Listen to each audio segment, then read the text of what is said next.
Hello and welcome to the Brain Injury Insider. I'm brain injury attorney Michael Kaplen, advocating for the rights of brain injury survivors for over 45 years.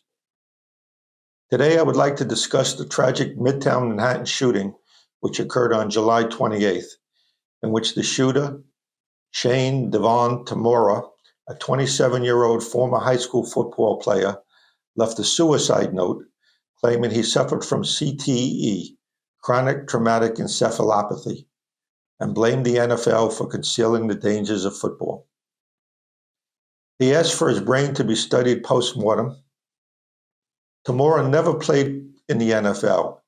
He only played in high school, and there's conflicting information regarding a history of head trauma or concussions. CTE, chronic traumatic encephalopathy, can only be diagnosed via autopsy. It's a degenerative brain disease marked by abnormal tau protein buildup. Symptoms typically appear years after repeated head impacts, including memory loss, confusion, mood swings, depression, aggression, and suicidal thoughts. CTE is not exclusive to football. Repetitive sub-concussive hits or those without obvious symptoms can be harmful. It affects not only professional athletes, but also high school and college players, as well as athletes in hockey, boxing, soccer, rugby, and even military veterans. Repetitive head trauma, early exposure to head trauma, and concussions are all reported causes of CTE.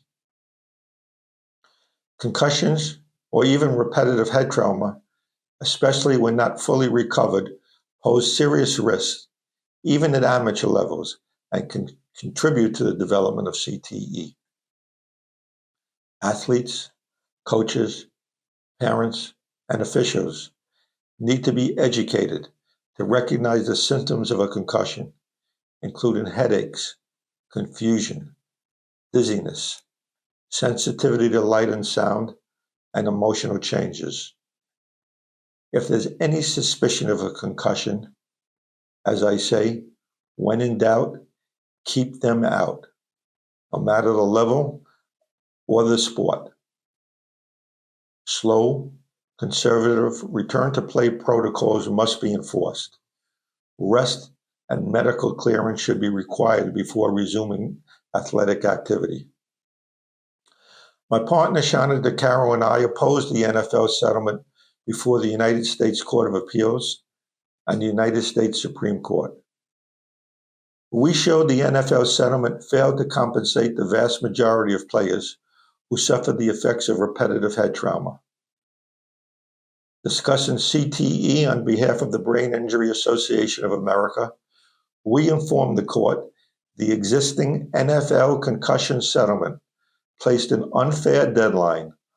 Only players diagnosed with a CTE by a certain date could qualify.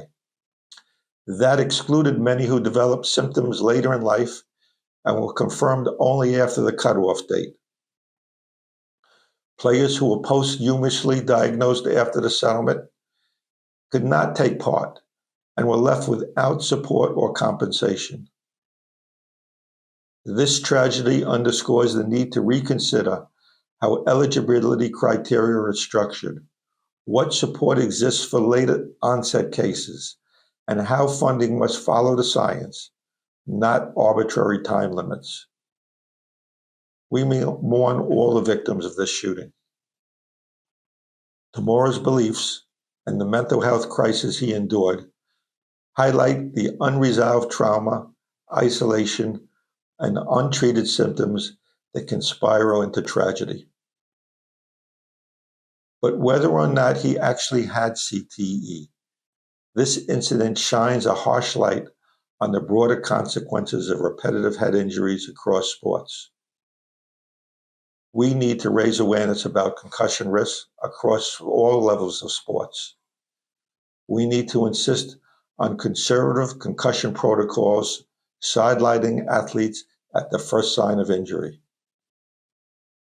and we need to insist that the NFL concussion settlement terms be updated to support later diagnosed individuals and provide mental health support that is accessible to all. This tragedy should prompt us all not just to mourn, but to act.